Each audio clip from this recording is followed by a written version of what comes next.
Absolutely. That all sounds very complicated, Corey. I'm just going to bring my Boggles deck and hope for the best. Nailed it. Nailed it. In Still a combo good. field, what a mistake. Let's take a look at our next feature match here. Round number 5 on the way. Luis Salvatto versus Aidan Mirabelli. Both of these players currently sitting undefeated.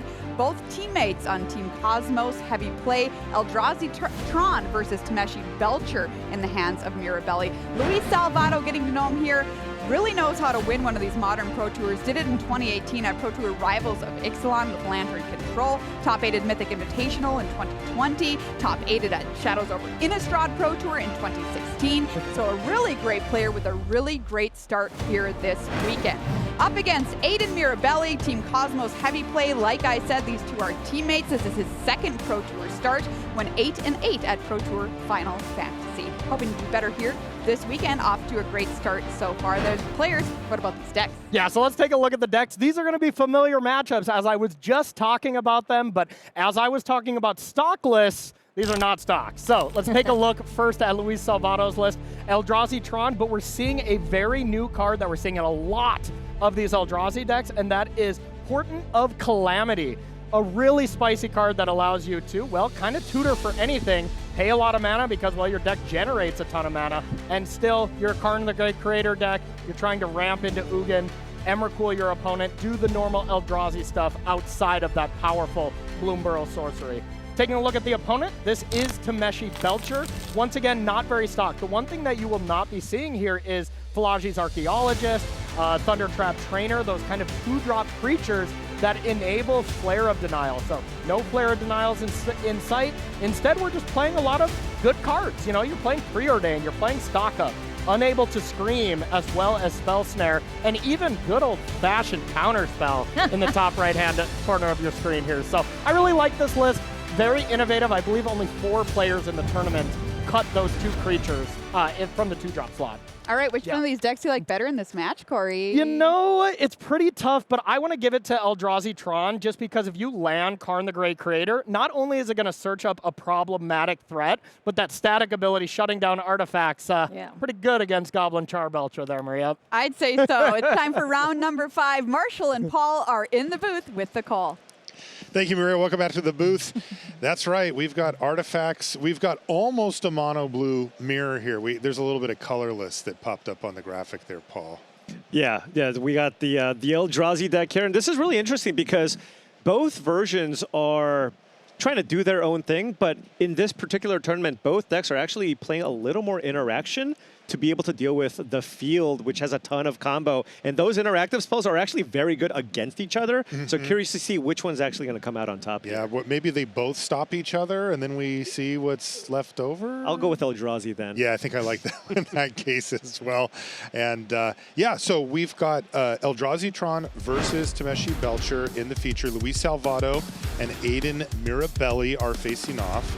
As Maria pointed out at the news desk, these 2 players are teammates for this event, though. As you can see, they chose different archetypes, which is not uncommon in Modern. You know, Modern's a little bit more about, well, a lot more about the deck that you know, are familiar with, you understand the matchups, rather than trying to nail the metagame unless a team breaks it, right? If they find some deck that wasn't previously there that hits the metagame from an angle that it's not prepared for. We've seen that happen at Modern tournaments before, but here these players are playing decks that they're more familiar with, which is really the name of the game in Modern. There are many viable decks. It would be very difficult to predict before this tournament goes, oh yeah, this deck's probably going to win the tournament. Even if it's the best deck, that puts it at a small percentage. Yeah, of all the tournaments that you'll see, if it's a Modern event, you won't be shocked, even amongst the top teams, where there will be kind of a fracturing in terms of how many decks are present even within a team. So if somebody goes, hey, 4 of us are all playing different decks, that is not a surprise. See mine to kick things off here for Salvatto, and he's got the power plant as well. Talisman of Dominance hits the battlefield for him, so a nice little start. Oh, where were you? Turn to go. There's the Lotus Bloom. But it was... Yeah, Luis is actually telling him, he's like, did you forget to play that turn 1? Yeah, you should do that on turn 1. It's a lot better turn 1. Yeah. He's right. He is not wrong. So Luis does get to resolve the talisman here, so Aidan has to be mindful of the fact that Luis can slam a turn 3 Karn. Of course, Luis doesn't have one currently, but does have. This is a card that you've actually seen in several of the Tron decks. People are main decking Disruptor Flute, and that is bad news for anybody looking to play the Belcher deck, because the Flute just straight up stops the Goblin Charbelcher from going off. So if you don't counter it, you only have access to maybe 1 or 2 Into the Floodmaws to actually get that off the battlefield in game 1. If it's on the battlefield, you got problems. Oh, excuse me, Sink into Stupor as well. Land go here from Mirabelli. There is a Flute. Better counter that one. Oh, and there is a Spell Snare, which doesn't really target a whole lot of other things out of the Eldrazi deck. It's basically Talisman and Disruptor Flute, so could see Aidan just running the Spell Snare here into the Flute. He'll be happy to have that answer in the main. Salvatto looking for one of the more explosive lands. Yeah, there's an Eldrazi Temple. Yeah, I mean, a tower would have been ideal, of course, right? Tower that would give you been the best. That would Tron you up, but right now we're looking at potentially 6 mana to cast an Eldrazi spell. So there is a Kozilek's command in Luis Salvatto's hand. End of turn, he can probably just fire that off, make 4 Scions, draw cards, or is he just going to main phase it here? He is. Okay. Only the 1 mana available there for Aidan, so Salvatto's going to go for it now. This will give him 4 spawns. So you get 4 spawns, so if you draw a Thought Knots here or another Flute, you can just play it this turn. But noting, he is playing against a teammate. He is aware that Aidan's playing 4 copies of Force of Negation. That's the cost, right? If you main phase Kozilek's command, Aidan can counter. Right, where you could upkeep or end step it on his turn, and Aidan, well, would have to just hard pay, cast it, but right. yeah. Who pays for their spells? This is modern. All right, Scry 4.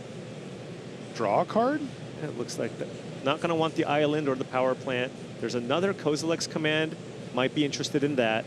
So yeah, just 3 mana sources in a Kozilek's command, it looks like.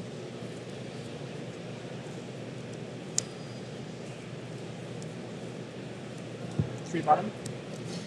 3 bottom. 3 bottom, 4 spawn, and nothing to play this turn. Did you say that you saw a tower in that pile? Is that No. I did not not see a tower. Okay. So maybe he'll just take another Kozilek's command and just chain them? He took the Kozilek's command, and now he does have access to what, 4, 5, 6, 7, 8, 9 mana total. That's a lot. Getting close to being able to just play out the Emrakul. Emrakul costs 13, but 1 less for each card type in your graveyard. There's 2 currently in Luis's graveyard. So 11 for Emrakul, the Promised End. Unless he just finds another Eldrazi Temple off the top. Oh, there it is. You actually get it. I guess the snare. All right. Right, counts all. So there we go. Emrakul, the Promised End on the battlefield. Gains control of target opponent during that player's next turn. They do get an extra turn after that, but usually their resources are in ruins by that point. Right. And of course, Eldrazi. Is that also when Bloom's coming command off? is a tribal spell, so that also counts. Yes. And is Lotus Bloom coming off on Aidan's next turn too? But this is getting there's countered, the so hard at least counter. you're not taking any damage here. But the trigger will happen here. Can you just Belcher yourself, right? Cast this. Cast this. Draw a card. Belcher, targeting yourself. Seriously? Belcher losing to your own That is Belcher. unbelievable. Oh my gosh. He seriously just did that? All right. That is rude. That just happened. Okay. That's incredible. Oh, man. That is incredible. I guess that was the right turn to take your opponent's turn from them. Absolutely. Wow. Luis here with the opening. That is so mean. I can't believe he just did that. With the opener, Devourer of Destinies. He actually has Urza's Tower and Expedition map, so if you can find a mine or power plant, would be really looking to put that on top, and did find a power plant here. So you go power plant into the map, into tower, and you have Tron on turn 3. I have seen this a lot of times. Turn 3 Tron, one of the reasons to play the deck. The only thing that's changed is the thing that you cast with it. Right. You are It's no longer changed a lot. casting Karn Liberated. Karn You are Liberated. playing Ugin most of the time, or Devour of Destiny itself. Remember Karn Liberated? Some decks play 1. Oh, I love that card. So this. All right. Well, Aidan has an uphill battle. No Lotus Bloom here. No untapped blue source for turn 3 either. So this could potentially be over quickly unless Aidan can find an untapped land next turn. Yeah, Karn Liberated had its time, but when you read Ugin, Eye of the Storms, you're like, oh, okay. Yeah, Well, let's I do get that it. instead. I get it.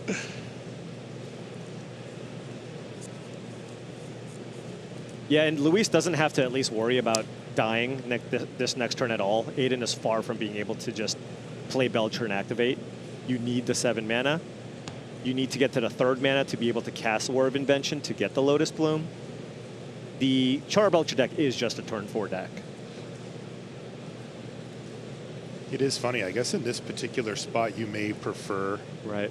Karn Liberated because you can actually Just start nab a exiling land. lands? Yeah, Ugin, Eye of the Storms will get you some cards going, but that's about it. But it's still great, Yeah. and it does resolve here. Yeah, and probably just drawing a card. You could generate mana and cast the flute.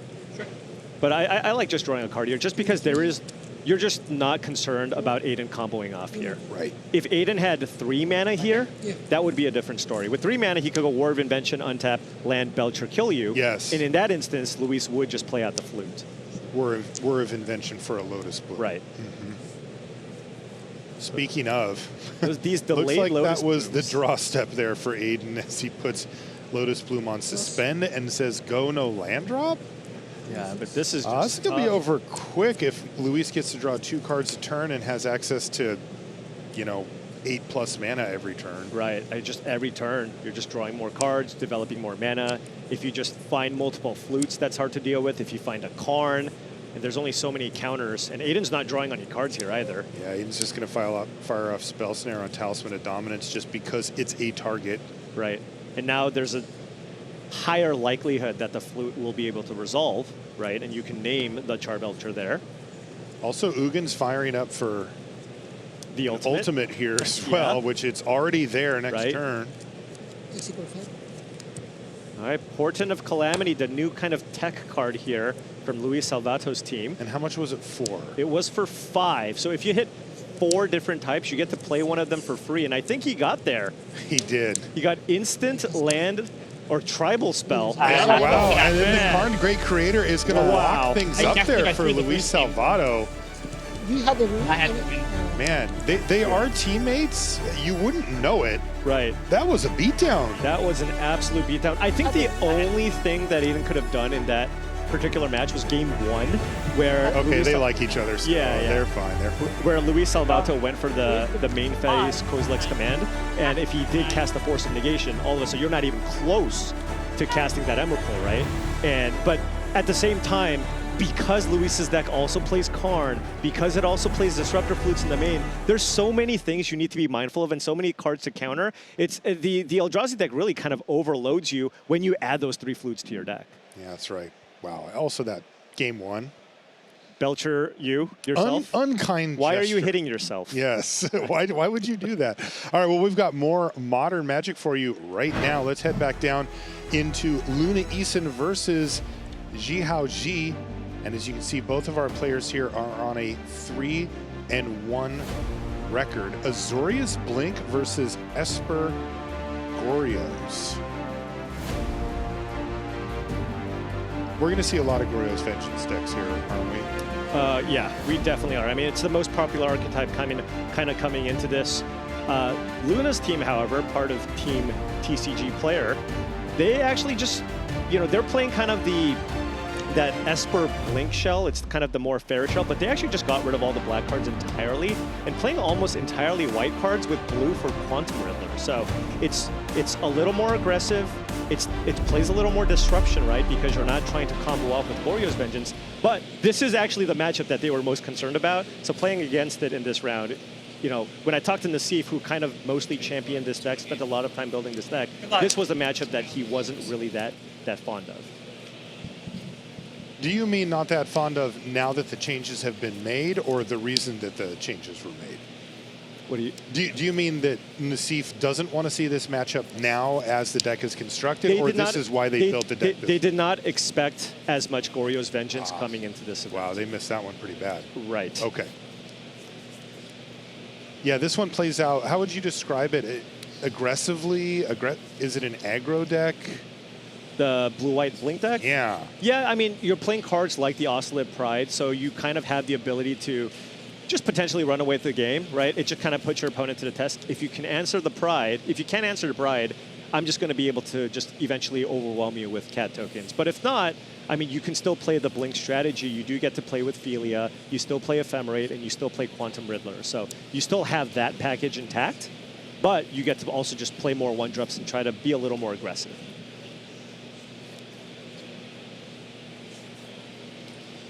Let's see what Luna comes up with here for turn 2, I guess. And this is a card you really wouldn't have expected too many people to play in Modern. Starfield Shepherd. We did see it in Limited. We did see a ton of it in Limited, and you know, this is a nice little value card and a really good card to blink. And part of the reason why they're playing this is it's really important to have a warp creature in your opening hand, either the Starfield Shepherd or the Quantum Riddler. So obviously, Starfield Shepherd is a much worse card than the Quantum Riddler, but you just need to play this card in your deck to have this deck function. Otherwise, cards like your Philia and your Ephemerates just don't have enough targets.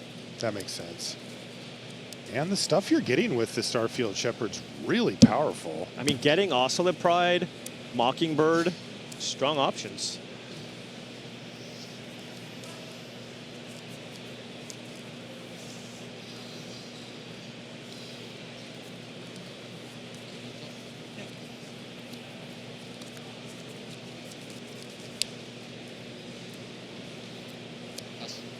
All right, Psychic Frog. Speaking of the better creatures in the format. Yeah, and I mean, this is kind of one of the main reasons to, of course, play black, even in the Esper shells. Of course, this is a Goryo's Vengeance deck, but Psychic Frog just so much work.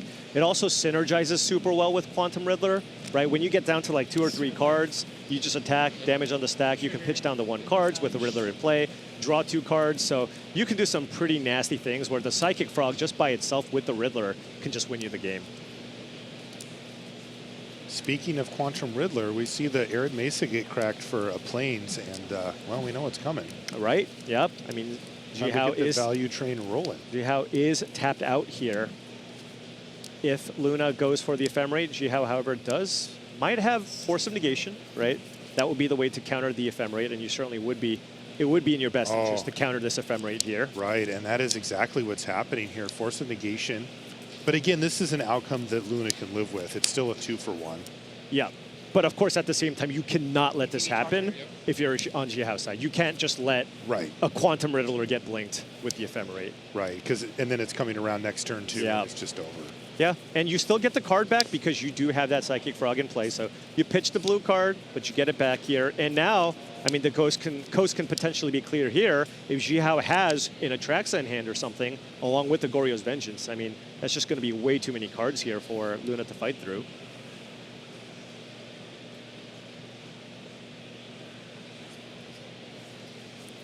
I do see a Goryo's Vengeance. I don't know if Zihao has a large creature in hand. Might want to actually sacrifice Delta, go fetch a Surveil Land, maybe get lucky, right? Maybe you just flip over a Gristlebrand or an Atraxa, and then you can just cast the Goryo's Vengeance this turn. Oh, it's actually just a Watery Grave here.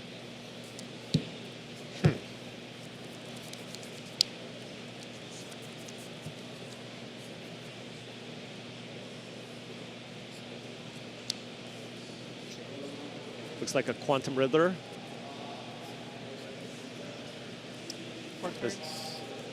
Are we going to see this discard thing, or is 4 cards enough to just say I'm fine? Yeah, I think Zihao just has too many cards where it's like, I like all of my cards, so we'll just play this a little bit slower. And what is that? Is that an Ephemerate? Must be Ephemerate. I assume so.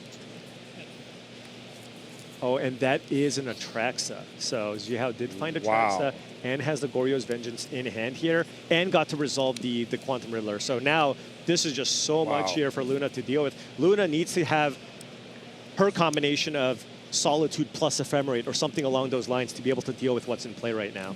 Yeah, Zihao also found a copy of Solitude on his side. Guide of Souls, Sure. sure, but just not. That's It's a a lot, little right? too small ball for what's going on right now. And Luna does not have a Solitude here, so this is tough, and no interaction in hand either. So all Luna can do is just play a bunch of creatures here, make some tokens, but Zihao is going to be up lots of cards. Copying Oscillate Pride would be my guess. Gain life energy. That's the third energy. Yep. And do we have the City's Blessing almost? We have 9 permanents in play. 9. Okay.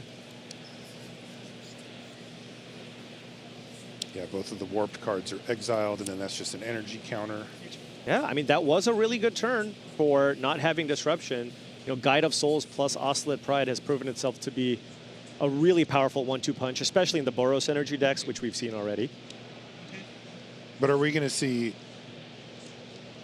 Yeah, I mean, This? this, that's Atraxa, by the way. yeah, that is Atraxa. And that's Goryo's Vengeance bringing it back. So now we get to do the whole Atraxa thing. Yeah, and there is one flying blocker here. If Zihao can find a way to get the Mockingbird off the battlefield, I'm wondering just how much damage Zihao can get through. And that's actually Okay. just going to do it. Yeah. Luna's going to pack it in because it wasn't getting any better from there with the No. Ephemerate coming off and So many cards. Yeah, it's just gonna be too many an resources. avalanche of resources for Zihao Ji. So a convincing win, you know, going back to that Force of Negation, then back over to Zihao, and it was just a flood. Yeah, I mean, just the power of the Psychic Frog as well. Yeah, but this is a really interesting matchup because still one of the most important interactions that you need to be mindful of is the whole Blink with Quantum Riddler and that dance of, when do I go for the Ephemerate? They could have the Solitude. Do I have Force of Negation? And, you know, oftentimes the first person to kind of flinch could be the one who, you know, ends up losing out on that exchange. See Goddess Souls here for Luna. She's going to crack in for a point, but what's the follow-up? Nothing. And that is a Witch Enchanter, or rather the land version, take 3 damage. So probably representing Philia, right? Okay. You can flash that at instant speed. Also, this is a sideboarded game now. There could also be counter magic that you could also be representing.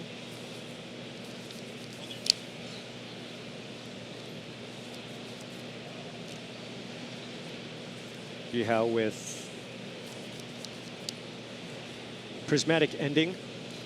You know what? Luna also has Spider Sense Yeah, yeah. with the tap creature. That's Never- I think the most popular card from the Spider-Man set that's being played. Just a really good counterspell for these decks with a bunch of cheap creatures. You'll see a lot of it in the affinity decks as well. Mhm. There's Philia, by the way, but it looks like the guy Oh, got killed okay. in response. There you go. Quantum Riddler with Philia, attack, blink. Does Zihao have a Solitude? No. All right, so now Luna is going to be the one who will be able to blink Quantum Riddler, get a ton of advantages here. Zihao doesn't have a big creature in yard. This is a lot to fight through here. Big board state, lots of card advantage flowing from it. Oh, and there's a Solitude off the top for Luna as well. I think she's got maybe even 2 of them in hand. There's an Ephemerate, Solitude. Luna's got lots of answers here. And No no third lands? land as Oh. well. Ooh. Wow, as lopsided as game 1 ended up being, it looks like it may go the other direction here in game 2. How bad? Do you even blink it or just get for 7? It looks like we're just hitting for 7 Yeah, here. it just hit. Yeah, That's so much damage. right. Sanctifier. Sanctifier Invec. It's got pro black and pro red. Exile all cards that are black and or red from all graveyards. And this is a nice little answer for the reanimation strategy, potentially, if there's like a Gristlebrand that hits the yard. This is one of those games where Jihao's having to fight on multiple fronts now. Right. Not only getting beaten down, but behind on cards. And now with a key sideboard card that also must be dealt with before Zihao can really do the thing. All right, going down to This is also exiled. 8. Oh, yeah. It's only black. Only black and red. Oh no, oh no, sorry. I thought it was fatal push. Sorry, I got it mixed up. Only black and red. Yeah, that was prismatic ending, not fatal push. And cards in graveyard are also relevant because you are playing a deck with Psychic Frog, right? Having cards in the graveyard means you can give the frog flying.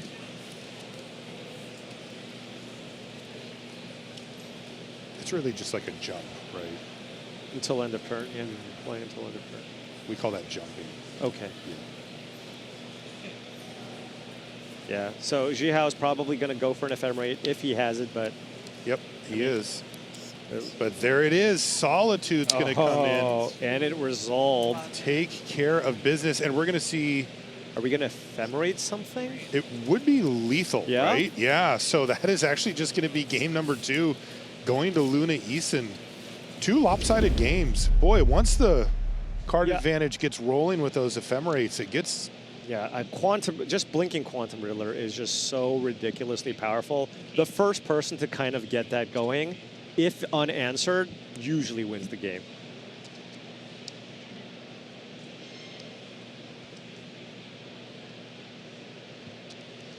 Land go from Zihao Ji. Luna's going to start things off with a Surveil land.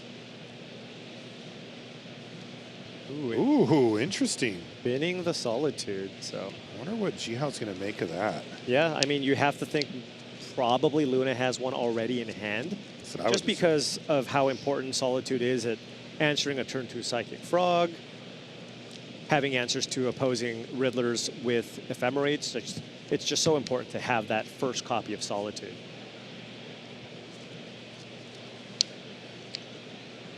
Did not want Thoughtseize. Wow.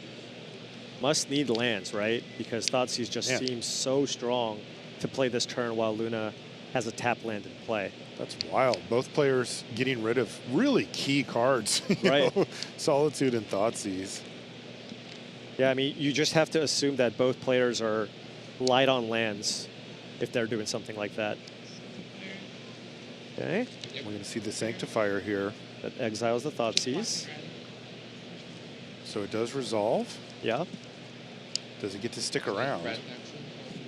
Any black or red card is always gets exiled. Yeah, so that's a nice little piece of technology. You can Solitude it here. It looks like Jihao's going for that. And will he go for the Ephemerate or just kill it? Okay, just killing it now. 22. Okay, full mending. Okay, can be setting himself up now. If he can find a big creature to put into the graveyard with Goryo's Vengeance, it would work here. Looks like he just found a couple of lands. That is an Atraxa in the graveyard. Atraxa that was in hand. Okay. Yeah, so Zihao has a Goryo's Vengeance or draws one off the top. Looks like a land. I don't think he does. Does he? Maybe he does. Oh, he does. Oh, he does. Right at the front of his hand. Yeah, I think he just, I mean, just go for it here. Yeah, why not? Right? I mean, Luna's tapped out. It's like if you have the Force, you have the Force.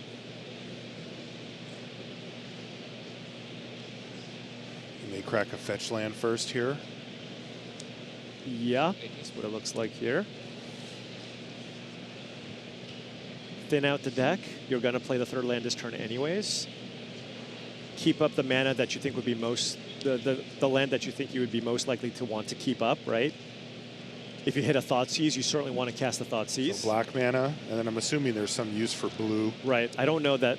No, for white. White, So okay. Ephemerate. Yep, Ephemerate, sure. Absolutely. And there it is. Atraxa right. on the battlefield thanks to Goryo's Vengeance. 10 cards. And it resolves. What do we have? Any Ephemerates? All right, so there's a Frog. There's another Atraxa. That is a Teferi, I believe, the 3-mana Planeswalker. It's a Planeswalker, creature, sorcery. You get a land here as well. For sure land. Sink into Stupor. Oh, For the creature, it looks like he's going to go with the frog. that's what it looks like. Okay. Can't play it this turn, though. There is a Solitude and an Atraxa that he could choose from. Right, yeah. Hey, draw 5 cards. hit you for 7. Jeez. No blink effect that we know of unless he has one in hand. Yeah, I didn't see that. But hey, that's still just such a strong play here. Just completely refueled his hand. 14-point life swing, thank you. Is that worth 2 mana? Luna's got nothing in play here. So now, but however, if Luna can do something like a Quantum Riddler plus Ephemerate, I don't know if Zihao actually has an answer in hand for that. Well, Luna's hand looks like just all white cards.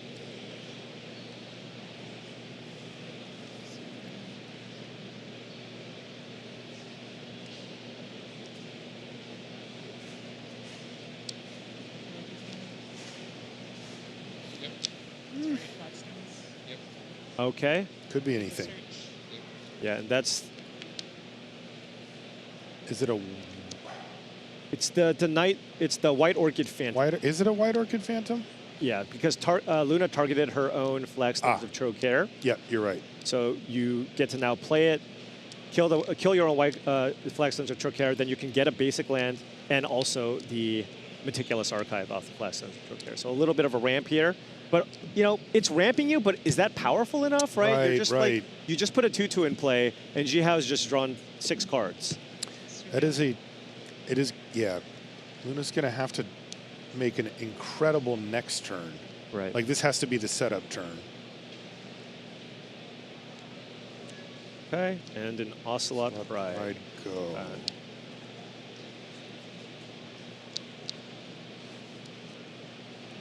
So Jihao's got at least Psychic Frog here. We did see Teferi. Time Raveler as well. Looks like we're just firing off some removal spells here. Yep. Play a land. Frog that we knew about plus a land. Surveil land.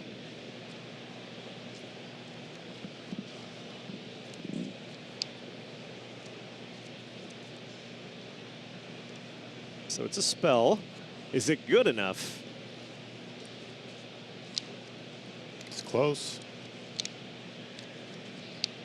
I think that's another prismatic ending. Ah, Yeah, and it was decided that that was not good enough. right.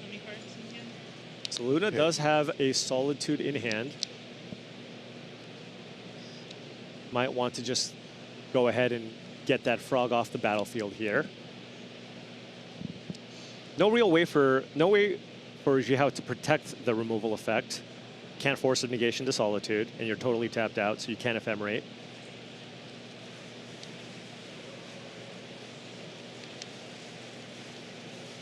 I just feel risky to leave the frog around. Right. Yeah, especially if you can somehow if Zihao untaps, right, you just have an extra way to protect the Psychic Frog. Right.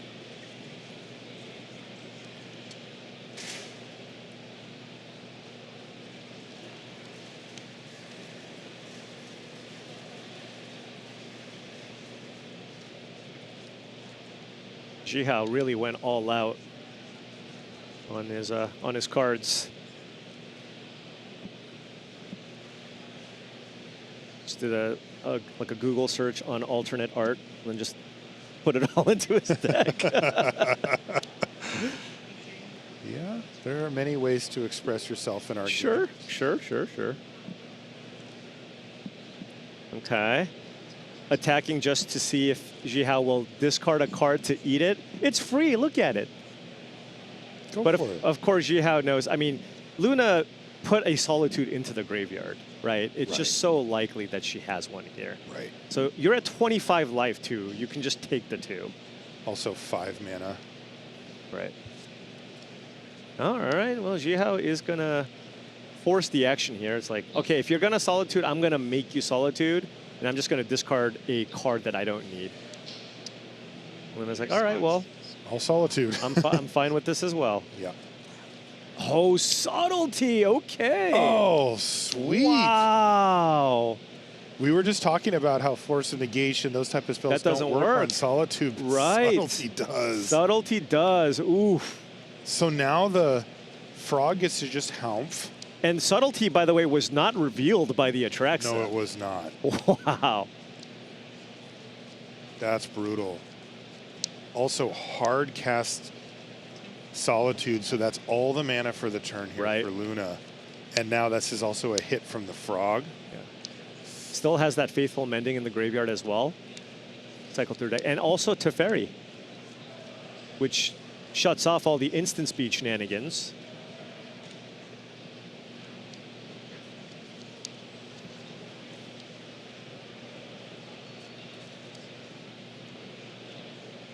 Zihao gonna crack another fetch Fetch for it land now. number 5. Okay. Wow, that's subtlety. That subtlety was so strong. Because the thing, right? You're at such a high life total. You have to think, why would he do this? Right. Does he just have so many lands in hand that he doesn't care? Which is believable if you're on Luna's side. You're like, well, he's fine with this as long as he just gets you to use it. But at the same time, wow, if you do have that subtlety, it is such a blowout. Yeah, it's really funny seeing that decision tree because that was all over 2 damage with a player at 24 life. By the way, 1 subtlety in the sideboard. Oh. Just the 1. Yeah, you can't do anything about that Yeah. if you're Luna's seat. Right.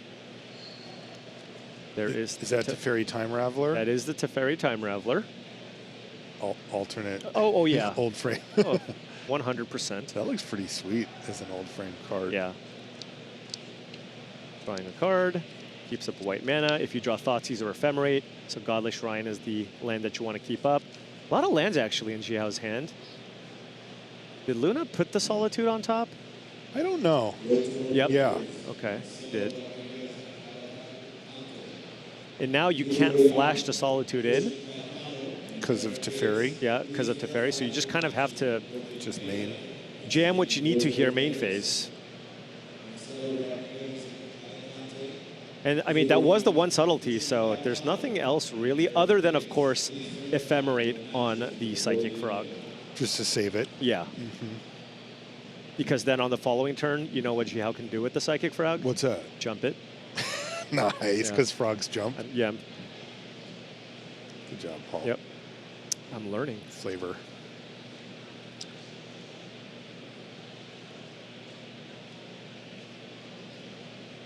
Yeah, but tough spot here. Zihao has 2 very powerful permanents in play. Luna needs to find some way to answer both. Does have the Solitude for the Psychic Frog. Is she going to fire it off here? Also had Angel in hand, so maybe you could get a Mockingbird and just copy Psychic Frog. That's another option. Yep, we're going to see that main phase Solitude. Yeah, it's like, I hope you don't have it. Don't Ephemerate it. And it works. It works. Okay, so that frog finally off the battlefield. And I think Zihao is kind of flooded A here. little out of gas. Right, so now we might have to... Interesting. He might have to lean on that Faithful Mending in graveyard.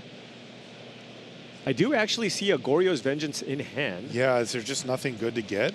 But I do see a Quantum Riddler as well. Okay. Okay, so you can play it, right? You can just play it here, or you can warp it, but he doesn't currently have any way to blink it. Alternatively, you can just maybe hope to find a big thing and then just flash back Faithful Mending and see if maybe you hit something big to Goryo's Vengeance into play this turn. First things first, Polluted Delta is going to get cracked. Zihao really going through the lands here. Yeah, I mean, these Surveil lands have been such a good addition. So many combo decks. Being able to Surveil is so powerful here, especially with these graveyard-based strategies. Yeah, I didn't think that the mana bases in Modern could get better, Oh, it did. and then they did. Okay. Doesn't need the second copy of Goryo's Vengeance here. Okay, so Zihao now down to the Quantum Riddler and a Goryo's Vengeance as action cards here. The issue is if you just cast the Quantum Riddler, if Luna has just a way to blink this, but going for it, hoping Luna doesn't have a way to get the Riddler off the battlefield here, because if Luna has some way to kill the Riddler and you can attack the Teferi, that would be very strong.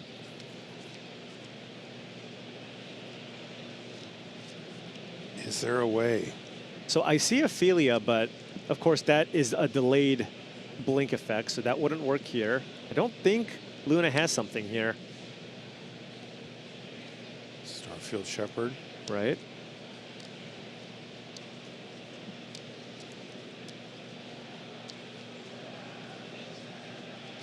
Mist color. Okay, I mean, that is an answer to Goryo's Vengeance shenanigans, right? Yes. You play this, and if they try to Goryo's Vengeance, you can just sacrifice the Mist Caller as a nice little answer. But right now, that Quantum Riddler is also a very, very big problem. Right, that's the more pressing issue. Also, what you mentioned, Paul, just being able to clear that out of the way and kill Teferi would be so nice. Yeah, I think we're just playing Mist Caller and then a main phase Philia. Given that Teferi is in play, you just have to play it on your turn, right? Right. But that's it. Yeah, that is it. No, So the Riddler's still there. So Zihao went for the Riddler here. It is in play. Oh, and I believe that was an Atraxa.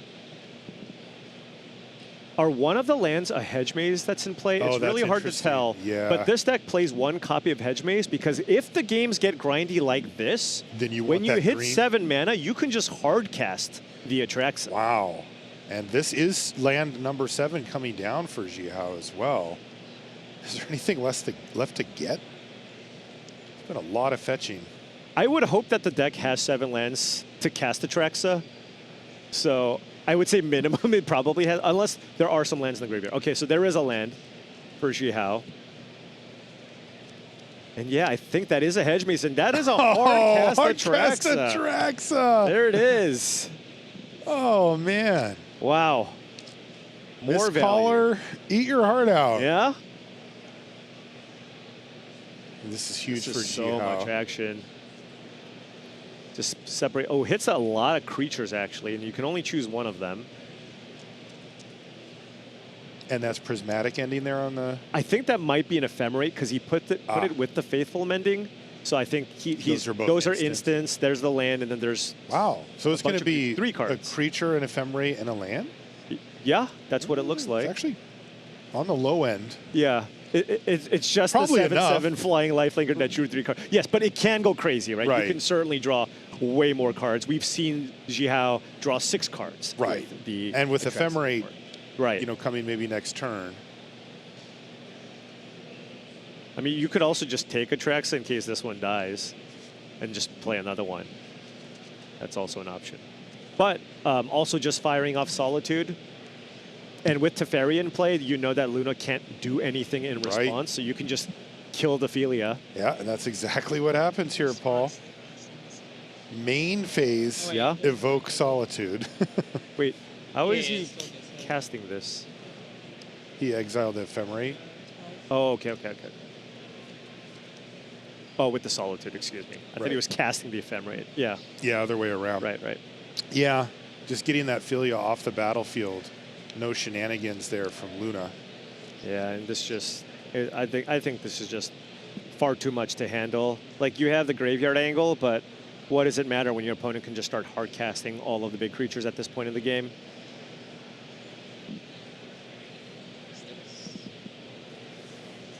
Right, playing the Shepherd. Playing the Shepherd from Warp Exile. Yeah, what are we fetching? A Mockingbird? Not sure Ocelot Pride does a whole lot here. Okay, Guide of Souls. Does that do a lot here? Not at all. Not enough, at least. Right.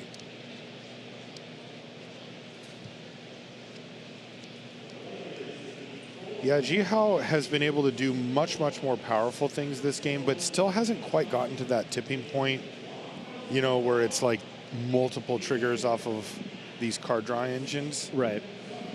But Luna But it is feels pretty close. right. But Luna is down to 12, and Zihao just needs to just start getting in with these big flyers, and the game will be over pretty quickly.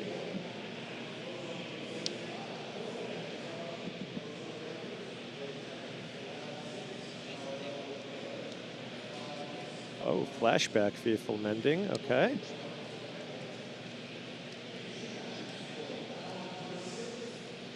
Looking for more action. Also, if you have a bunch of lands, you kind of want to just get down to 1 if possible. It's hard when you're casting Atraxas, but Right. that way you just get more value off of the Quantum Riddler. 2 more lands hit the graveyard there. Yeah, Has seen a lot of lands go through. yeah. I mean, we are at the point now where Zihao is probably running out of actual fetchable lands. Yeah. So attack for 11 here. Yeah. Yep. Gain 7, go to 33. Chump block. Take 4, go to 8. All right. 3 to 8. Wonder if Zihao has. See another land. Teferi. I think you just want to tick it up here. There's nothing you really want to bounce here. And he even plays a Okay. basic swamp and says go. Yeah, I think that might put him down to 1 card. No, 2 cards. It's a Goryo's Vengeance and something, I think. Yeah, what can Luna even find here?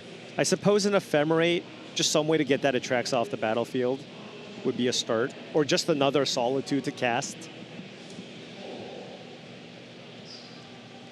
Okay. But not Ophelia. An Ocelot Pride is Pride just off the not top. enough. Rough. Now, you can go Guide of Souls into Ocelot Pride, and you will have the city's blessing.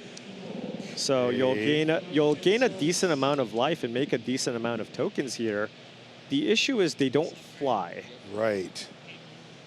Get the energy rolling as well. Yeah, so you get 2 tokens now, right? Okay, gaining some more life. City's blessing. Gain 1. All right. Oh, I suppose you can Mockingbird the Ocelot Pride and make a trillion tokens. Not a trillion, but lots this turn. Okay. 3 energy. This is going to be a lot of triggers. We're going to see a lot of tokens get made by the Ocelot Prides here, which will then trigger the Guide of Souls, Right. which will then help pad Luna's life total, where the flyers actually won't be lethal here. And Zihao just doesn't really have any removal here, I don't think. So Right. There's flying blocker. So I'll do the life gain after. Alright, so trigger the first one, I get 2, trigger the second one, and then I get Holy smokes, you are not kidding, Paul. right, I get 1 plus 1 and 1 plus 3. 6 Yep. tokens? 6 tokens, gain 6, 16. 9 energy. Okay. Wow. That was a heck of a turn for Luna, but I mean, especially with just like your army of 1-drops too, no less. no kidding. The amount of mana paid to get this board state is astounding. That was a Psychic Frog. Tiny amount. I mean, Zihao can start digging here though, because you do have that Psychic Frog.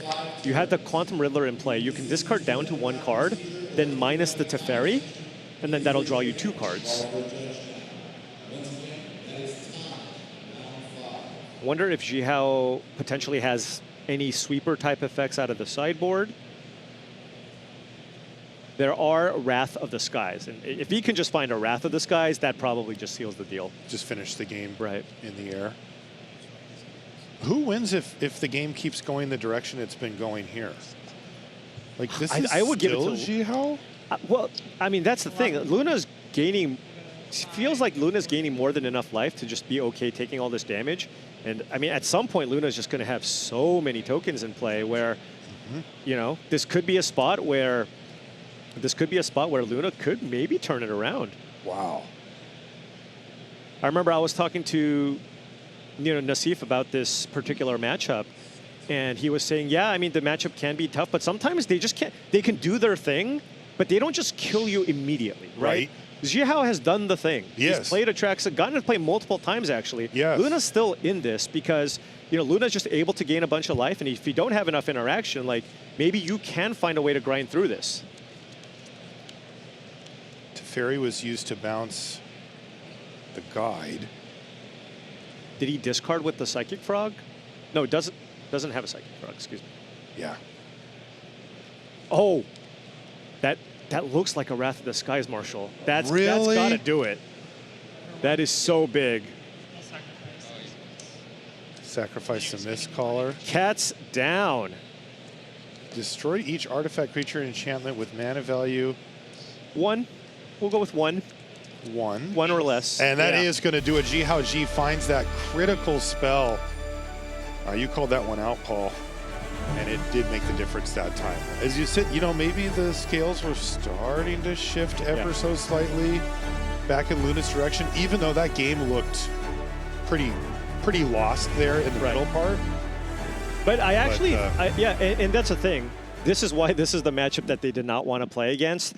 But you also saw Luna really put up a great fight in that last game. Definitely. Fighting, grinding through multiple Atraxas. And actually, Zihao kind of needed to find that Wrath of Disguise to really close out the game. I think game one, if that game goes in a similar manner, Zihao's deck doesn't have any sweepers in the main. So that is a spot where maybe the blue-white deck can make a million tokens, gain a million life, and just grind through your opponent. But after sideboard, once the deck brings in 2 copies of Wrath of the Skies, That's tough. with the Atraxas, you're eventually just going to find it, and it's just going to be really hard to close out the game. And that's what ended up happening there. We've got a little bit more Modern to bring you this round. We've actually got a Game 3 decider between Matias Leveratto and Marc Peral. And as we come into the match, Matias Belcher versus Azorius. Control, Paul. Azorius Control. We'll see. We'll see about that. Didn't think I would see too many copies of Control. There's the problem with Control in a format as diverse as Modern is you can't target every deck, right? So you're just gonna have cards that are not gonna be good enough in a lot of different matchups. Now, previously, Control decks were more viable because you could play cards like the One Ring, where it doesn't matter if you draw a bunch of bad cards, you're drawing so many cards, it's fine. But the blue-white decks don't have that as an option anymore. Also, I misspoke. This is game 2. Marc Peral having picked up game number 1. And as you can see, we're joining in progress. It looks like Narset here. This is this is a board. This is a heck of a board. Yeah, we have a Tameshi here. There's 3 Lotus Blooms, and I guess they're exiled. Perhaps Matias cast an Orim's Chant before they all resolved. Because they're just exiled, right? Yeah, they are, and there is one over on the side there. But Tameshi, if you can find another bloom and get it into the yard, you can start.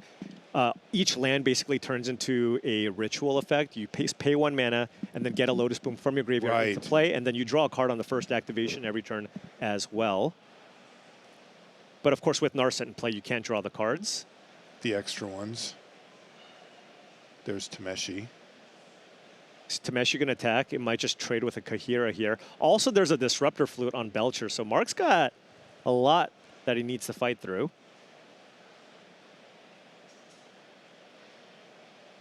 Yep, that makes sense. Marc Protect looks like, Narset. yeah, he's taking the non-traditional route of just attacking.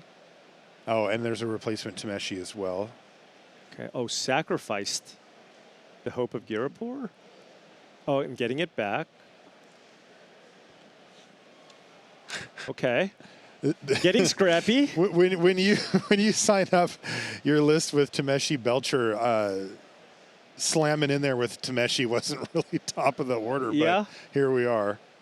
Down to 9 is Leveratto. I mean, and one thing that can happen too, once you deal with the Narset, is if you have a Seagate Restoration, you can just cast that and just draw a bunch of cards. I mean, this looks like this already looks like it's been a very odd game. Yes. Is this one of those ones where we're in game 2 here, Leveratto completely changes his deck composition to not really care about, this type of thing getting beaten down, and has all these like laser focused sideboard cards or whatever, and then somehow random 1/1s and 2/3s just chip down to 9. Right. If you just board out all your removal and your hand is just all counter spells, and they just start playing Thundertrap Trainers and Tameshis, I mean, sometimes those are still very good at cracking away at the Planeswalkers. Really funny. And by the way, that's what happened here. You saw the Narset get minused and then also just take 2. 1 damage crept through to Matias there. We're going to see a 1/4 Philology Archaeologist. Yeah. Thundertrap Trainer. That's better because it already has the power, and you get the card. It's like cheating. I know. You get both. All right, Disrupting Shoal. More free counters. So now he's just trying to protect his board state. Yep, it's a Seagate Restoration. This is funny. Yeah, and I can't imagine Matias boarded or kept in Supreme Verdict after sideboard.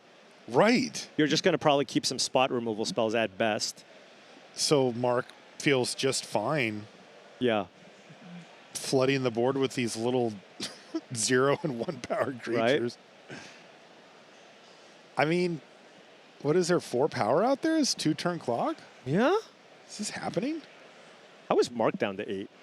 Yeah. Question. Yeah, what did he do? Taking a lot of damage from his lands, maybe. Maybe the Yeah. ones that do 3.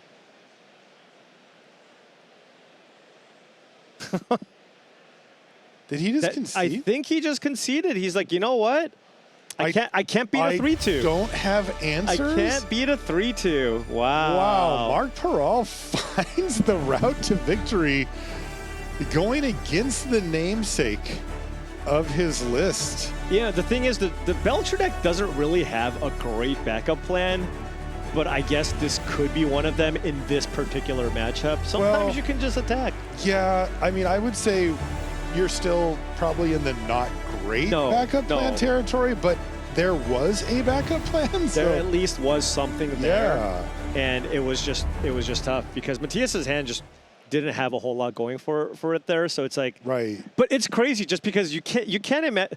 You're playing against the Belcher deck. You have a Disruptor Flute on Belcher, and you still somehow lose the game. You lose the That's game. like a little bit of a head scratcher. Like it's getting rough. beaten down. Yeah. You know, a lot of the times it is true that if you bring a narrowly focused combo deck, they just often don't have a plan B. Yeah, absolutely. Right? A lot of decks just fold to, like, you know, the one key sideboard card that if left unchecked, their deck just doesn't do anything, but that just wasn't the case here. 2 3s and 1 1s, baby. That's how you get it done. All right, well, that's going to do it for us this round in the booth. We're going to take a short break. When we come back, we'll be back with the news desk. We'll be back with more right after this.